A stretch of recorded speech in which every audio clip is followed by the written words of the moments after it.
Oi pessoal, tudo certinho com vocês aí? Hoje a gente vai continuar o assunto hidrologia, hoje a gente vai entrar um pouquinho mais fundo no assunto, a gente vai falar um pouquinho sobre bacias hidrográficas. Agora, originalmente, no meu cronograma, só para esclarecer para vocês, eu ia falar tudo sobre bacias hidrográficas, definição, tipos de bacia e tudo mais, só que tudo hoje, incluindo as bacias brasileiras. Eu achei que isso ia ficar muito pesado, especialmente para dar no conteúdo à distância, no EAD, então eu resolvi separar essa aula em duas. Uma aula só sobre bacias, elementos de uma bacia, tipos de bacia, e uma aula sobre bacias hidrográficas brasileiras, a hidrografia do Brasil. Ok? Então, estou fazendo isso para deixar um pouquinho mais leve o conteúdo. Vamos lá, que hoje a gente vai falar sobre bacias hidrográficas, pelo menos começar o nosso papo sobre bacias hidrográficas, ok? Vamos lá. Primeiramente, eu gostaria de conceituar para vocês o que é uma bacia hidrográfica.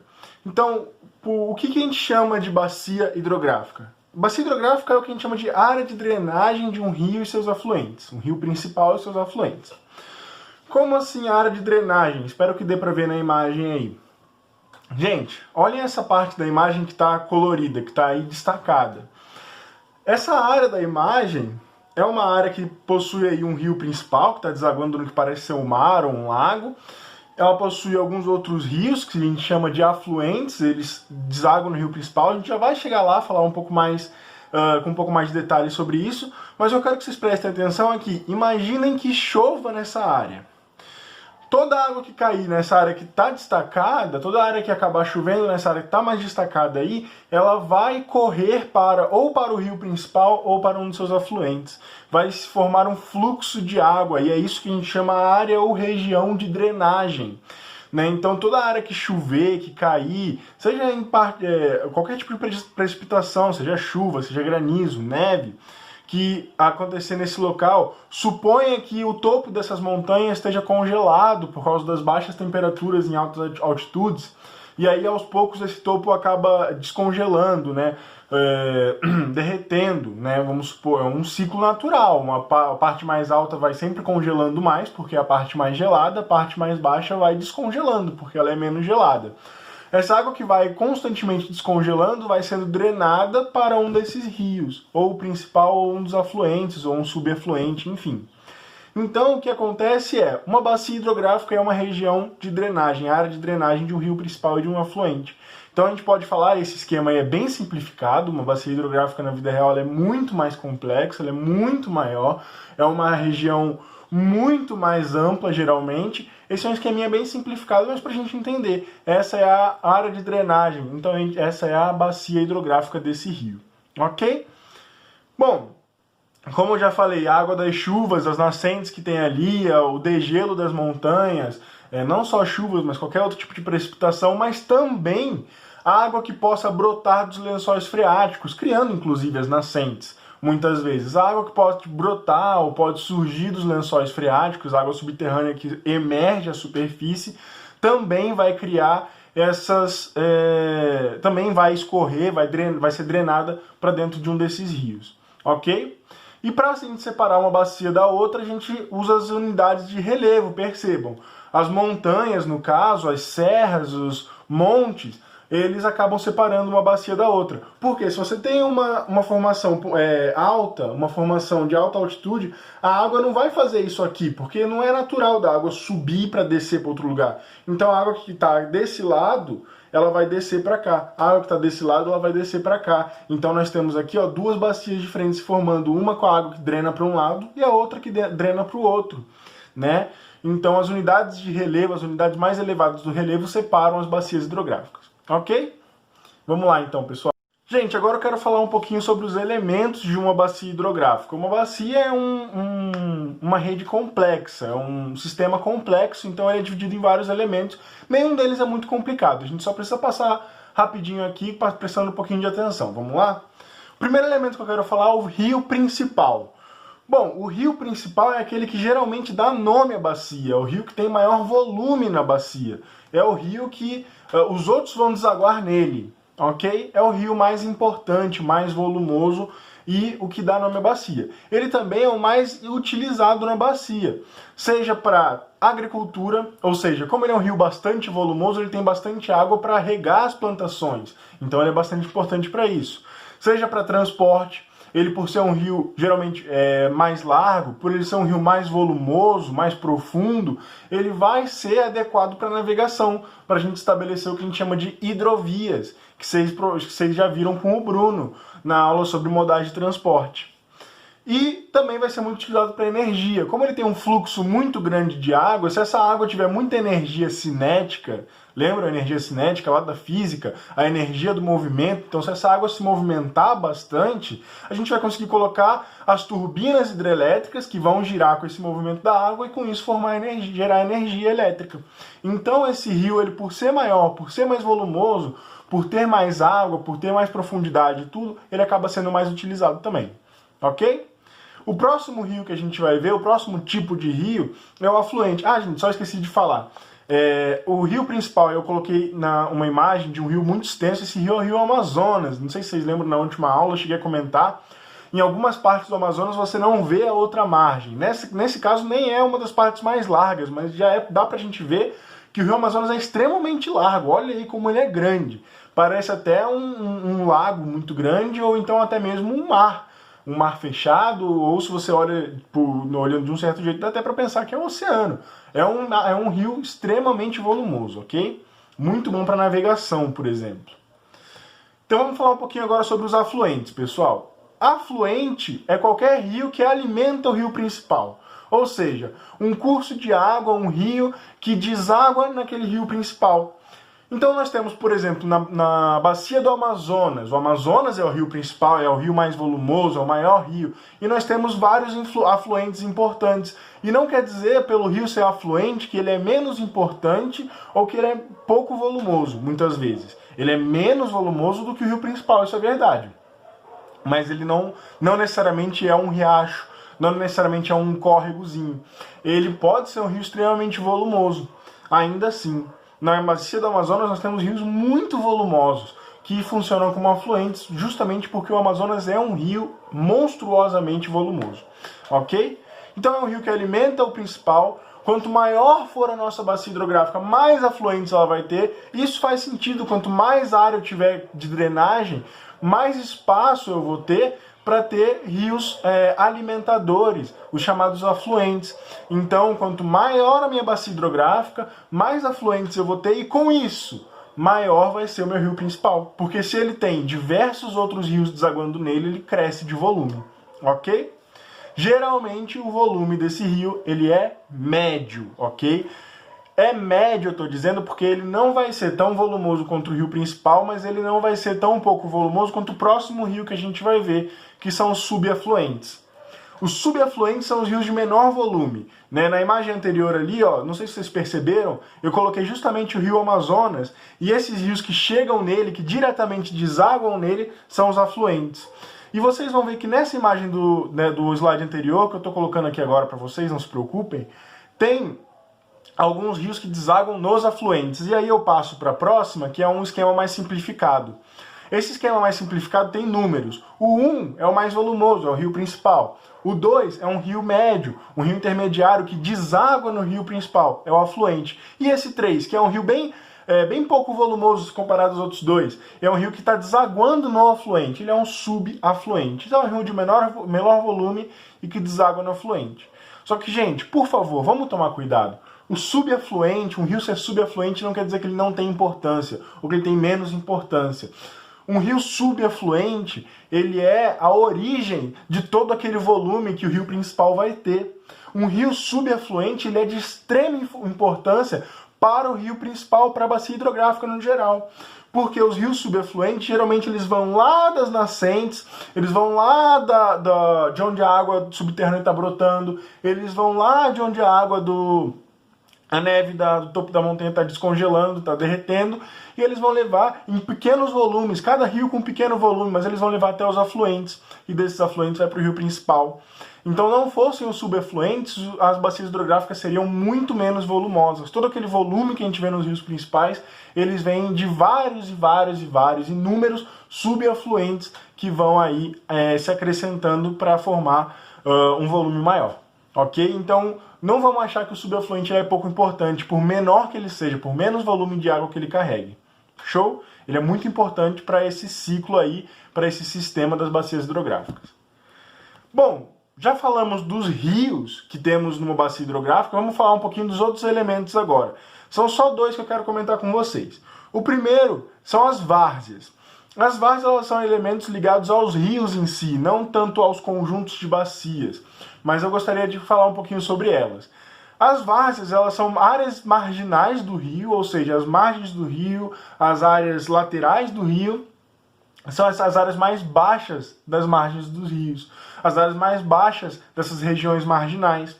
E por que elas são importantes?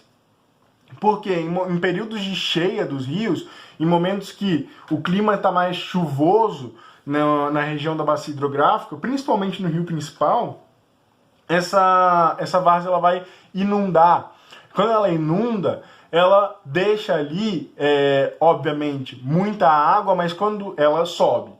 Então ela leva o material que está no rio, material orgânico, não vamos esquecer que no rio tem vida, tem vegetais, tem animais. Esse material orgânico, muitas vezes em decomposição de animais ou plantas mortos, ele vai se depositar na região das várzeas. Quando o rio voltar para o seu volume original, para o seu volume menor, esse material vai estar depositado na região das várzeas. E isso muitas vezes faz com que a região de várzeas seja uma área extremamente fértil para o plantio, para a agricultura, nos momentos em que o rio não está em período de cheia. Obviamente, quando ele está em período de cheia, não dá para plantar nada, ali está inundado. Mas quando ele está em um período de menor vazão, você consegue plantar ali naquelas regiões de várzea. Ok? Isso foi muito utilizado, principalmente no Egito Antigo. Eles usavam essas cheias do rio Nilo, principalmente, para adubar o solo naturalmente e poder fazer a plantação. Show? Então a região de várzea é a região que inunda quando o rio está em cheia. E o divisor de águas. Lembra que eu falei que quando você tem uma formação de relevo mais alta, a água vai para um lado e vai para o outro, e isso faz com que tenhamos duas bacias diferentes? Isso é nada mais do que o divisor de águas. O divisor de águas ele é o limite entre duas bacias. Então ele é uma área mais elevada do relevo, pode ser uma montanha, pode ser um monte, pode ser uma serra, que é um conjunto de montanhas, e ele vai delimitar se a área de drenagem vai ser para a bacia X ou para a bacia Y. Então eu tenho aqui uma montanha. A água que cair nessa água vai estar na área de drenagem dessa bacia. A água que cair desse lado vai estar na área de drenagem dessa bacia. Nada mais é do que isso. Então o divisor de águas é o limite entre duas bacias. É uma área mais elevada do relevo que diferencia duas áreas de drenagem diferentes. Ok, pessoal? Então vamos lá falar sobre os tipos de bacia hidrográfica. Show? Vamos lá. Gente, então, não só os elementos da bacia são importantes para a gente entender, mas a gente também tem que entender quais são os diferentes tipos de bacia hidrográfica que nós temos, ok? São 4 mais importantes. O primeiro é o mais comum, é aquele que a gente mais ouve falar, é o tipo, sabe aquilo de todo rio vai para o oceano? Esse tipo de bacia hidrográfica, ele corrobora esse tipo de pensamento, que não é exatamente correto, e já já a gente vai chegar lá. As bacias exorreicas são as bacias hidrográficas cujo rio principal deságua em um oceano. Ou seja, a bacia hidrográfica ela tem todo aquele esquema, o subafluente deságua no afluente, o afluente deságua no rio principal, beleza? Só que o rio principal vai parar onde? Provavelmente, uma pessoa que não está estudando hidrologia, ela vai falar, o rio principal acaba no mar, porque o comum é a gente pensar, o rio principal deságua no oceano. Só que isso não é exatamente verdade sempre. Nas bacias exorreicas, isso é verdade. beleza? São as bacias mais comuns, aquela que a gente pensa primeiro. Tem como destino final o oceano aberto. O rio principal deságua no Oceano Atlântico, no Oceano Pacífico, no Oceano Índico, enfim, deságua no oceano aberto. E essa palavra exorreicas vem do grego. Exo significa para fora. Quando você fala de reações exotérmicas na química, você fala de reações que liberam calor, mandam calor para fora. Exo, para fora. E rein, do grego, significa correr. Então são os rios que correm para fora, para o oceano aberto, ok? O próximo tipo de bacias hidrográficas é exatamente o oposto, as bacias endorreicas. As bacias endorreicas, elas desaguam em mares fechados, ou em lagos, ou em lagoas. Professor, qual que é a diferença de um mar fechado para um lago? Cara, um mar fechado ele é composto por água salgada, igual ao do oceano. A diferença é que ele não tem uma conexão direta com o oceano, ok? Ele não tem uma conexão com o oceano. Ele é fechado. Um lago ele é composto por água doce, igual a de um rio, só que ele é uma água doce fechada, não corrente igual a um rio, ok? Essa é a diferença. Bom, não temos bacias endorreicas significativas no Brasil, ok? Que vão desaguar em lagos. E o endorreico ele vem do latim, do grego também, endo, para dentro, e o rein, que é correr, a gente já falou. Eu gostaria de mostrar na imagem que a gente está mostrando aí a bacia endorreica do Mar Morto, né, do Rio Jordão, que é o rio principal dessa bacia, que deságua no Mar Morto. Percebam aí, ó, o Mar Morto que fica ali na divisa entre a Cisjordânia, isso aí está escrito em inglês, esse West Bank, é a Cisjordânia, território muito controverso que originalmente era para ser território árabe, mas tem uma série de fatores geopolíticos que levam a ter uma disputa muito grande nessa região entre árabes e israelenses. Mas o importante aqui para a hidrologia é o Mar Morto é um mar que não tem contato com o oceano e mesmo assim o rio deságua nele, o Rio Jordão. Então é um exemplo de uma bacia endorreica, ok? O Mar Morto, inclusive, é o mar com maior concentração de sal no mundo. Por isso que ele chama Mar Morto. Tem tanto sal lá que nenhuma vida consegue se desenvolver naquele mar. É um ponto turístico muito interessante. Pela água ser muito salgada, as pessoas conseguem boiar lá sem fazer nenhum esforço. É bem legal, né? Tem toda essa questão turística e toda a questão geopolítica também, que aí já é um pouco mais complicado. Envolve várias guerras entre árabes e israelenses, é um pouco mais triste. Ok? Vamos lá. O penúltimo tipo de bacia hidrográfica que eu queria comentar com vocês são as criptorreicas. Essa palavrinha cripto, esse pedaço assim, cripto, tá um pouco na moda hoje. A gente fala de criptografia, a gente fala de criptomoedas.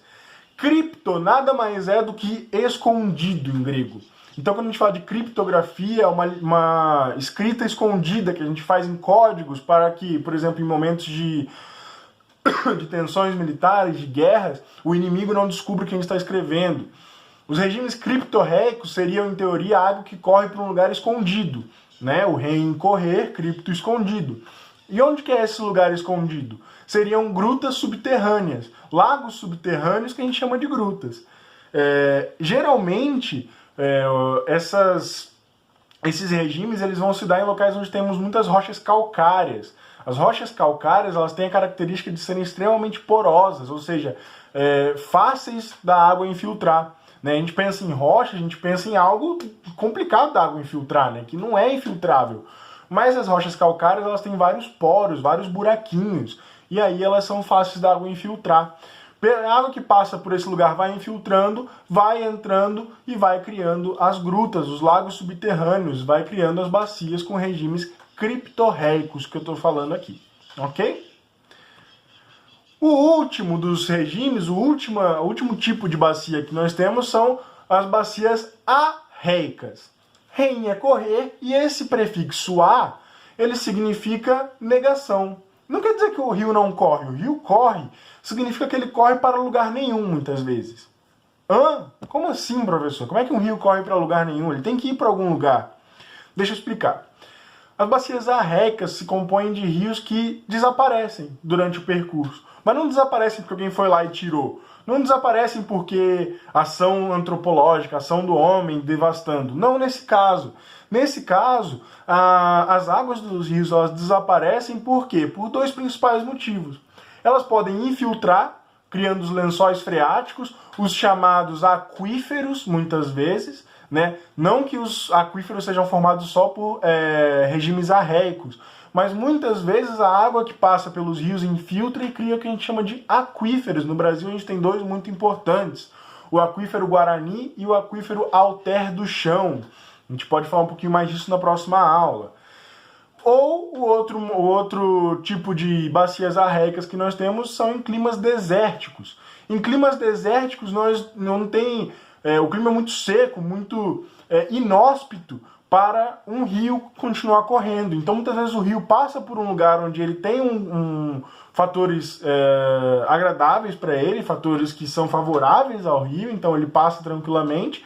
Quando ele chega numa região um pouco mais seca, uma região mais desértica, ele acaba secando, ele acaba não conseguindo manter seu trajeto. Então ele desaparece. E esse é o curso natural das coisas, tá tudo certo, não tem nada de errado.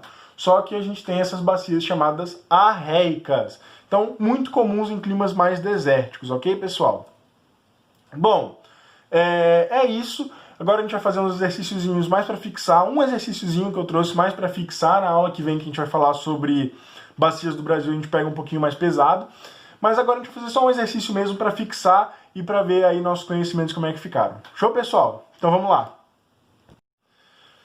Bom, pessoal, agora a gente vai resolver o exercíciozinho tranquilo. É um exercíciozinho de Enem que eu trouxe, mas eu trouxe mais pra gente fixar o conteúdo, ok? Apesar de ser um exercício de vestibular, ele é um exercício bem tranquilozinho aí, que a gente só precisa prestar bastante atenção.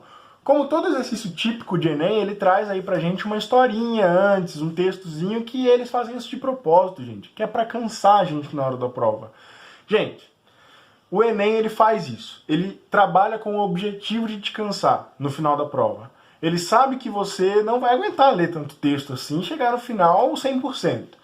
Então eu vou dar uma dica para vocês que eu sempre dou na aula presencial. Eu não lembro se eu cheguei a falar isso esse ano no presencial, até porque a gente teve muito pouco tempo junto, né? Isso é muito triste. Na verdade, eu queria muito estar presencialmente com vocês, mas infelizmente não é possível, né? Que as circunstâncias, o momento pede cautela. Mas, voltando aqui, vou dar uma dica pra você. Você tá lá fazendo a prova, seu Enem, ou qualquer prova de vestibular.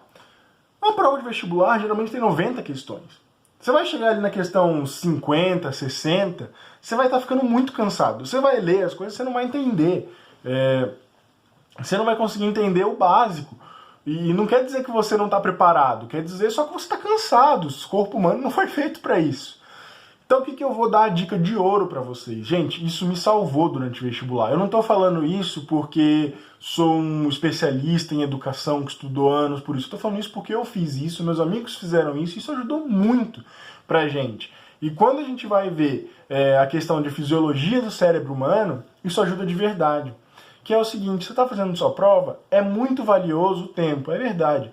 Mas muitas vezes vale mais você perder 5 minutinhos levantando sua mão e falando, posso ir no banheiro? Para o seu aplicador, levanta, vai no banheiro, vai lá, faz um xixi, lava o rosto, sabe?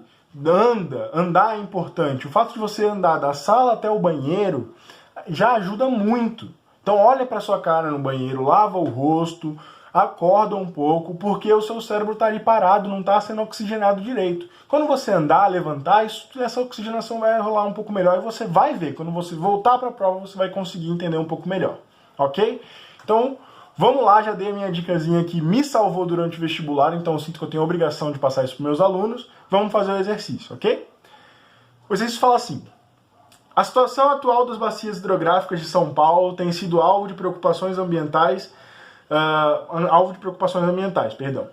A demanda hídrica é maior do que a oferta de água e ocorre o excesso de poluição industrial e residencial. Ou seja, nas bacias hidrográficas do estado de São Paulo, no estado de São Paulo no geral, a gente está tendo um problema de água. Tem mais demanda, ou seja, tem mais pessoas querendo água, precisando de água, do que tem oferta de água. Então tem mais gente precisando do que a água pode suprir. É isso que ele está falando pra gente. E também o problema da poluição residencial e industrial. Gente, vou dar uma dica para vocês. A industrial ela é muito mais massiva do que a residencial. Claro, é importante ter tratamento de esgoto para as residências, até porque nós temos muitas residências. São Paulo é uma cidade muito grande, com muitos habitantes. Então, a poluição residencial é significativa. Mas a poluição industrial é uma coisa absurda também, tá, pessoal? Um dos casos mais graves de poluição da água é o da bacia do Alto Tietê, onde se localiza a região metropolitana de São Paulo.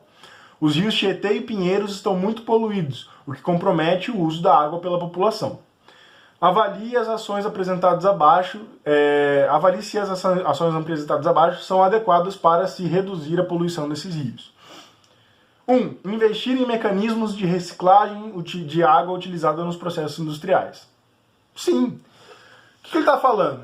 Para a gente pegar a água utilizada nos processos industriais, seja ela usada para limpar alguma coisa, seja ela usada para cortar alguma coisa, muitas vezes eles usam água extremamente quente, um fio de água muito quente, muito pressurizado, uma pressão muito forte para fazer cortes, que para eles vale a pena. Essa água, uma vez usada, vai embora, vai para o esgoto. Seja água utilizada pelos trabalhadores da indústria, toda essa água poderia passar por um sistema de tratamento dentro da própria indústria e voltar para a caixa d'água da fábrica para ser reutilizada, que você não estaria jogando fora essa água no esgoto. É isso que ele está falando. Então sim, a reciclagem da água pelas indústrias seria uma maneira muito boa de se diminuir o problema da poluição, ok? 2. Investir em obras que viabilizem a transposição de águas de mananciais adjacentes para os rios poluídos. O que seria uma obra de transposição? A gente ouve falar da transposição do São Francisco muito. Uma obra de transposição eu pego a água de um lugar que tem muito e boto para outro lugar. Né? A transposição do Rio São Francisco é basicamente isso. A gente pega a água do Rio São Francisco, que é um rio de muito volume, e bombeia ela para o sertão nordestino, que tem pouca água. Na questão do Rio São Francisco é muito inteligente a ideia, muito boa a ideia. Tem algumas controvérsias envolvidas? Tem algumas controvérsias envolvidas. A gente pode chegar mais a fundo nisso na próxima aula. Mas é uma ideia muito interessante. Nesse caso, nem tanto. Por quê? Primeiro, quando a gente fala de manancial, uma área de manancial, uma área de preservação ambiental da água. Ou seja, é uma área onde a poluição da água é um crime ambiental. É uma área onde essa água não pode ser utilizada para consumo de cidades, por exemplo, porque é uma área onde essa água tem que ser preservada. Então eu vou tirar a água dessa área de preservação para jogar numa área extremamente poluída. Já é um problema, eu vou estar poluindo a água que está boa. Segundo, que diferença faz eu ter 1 litro de água poluída ou ter 1000 litros de água poluída? Tudo bem, você pode até argumentar, se eu dissolver a poluição na água, eu vou ter uma proporção cada vez maior, né, de água, mais água para menos poluição. Mas não é o ideal, eu vou continuar tendo a poluição ali, o esgoto que vai estar sendo jogado continua ali.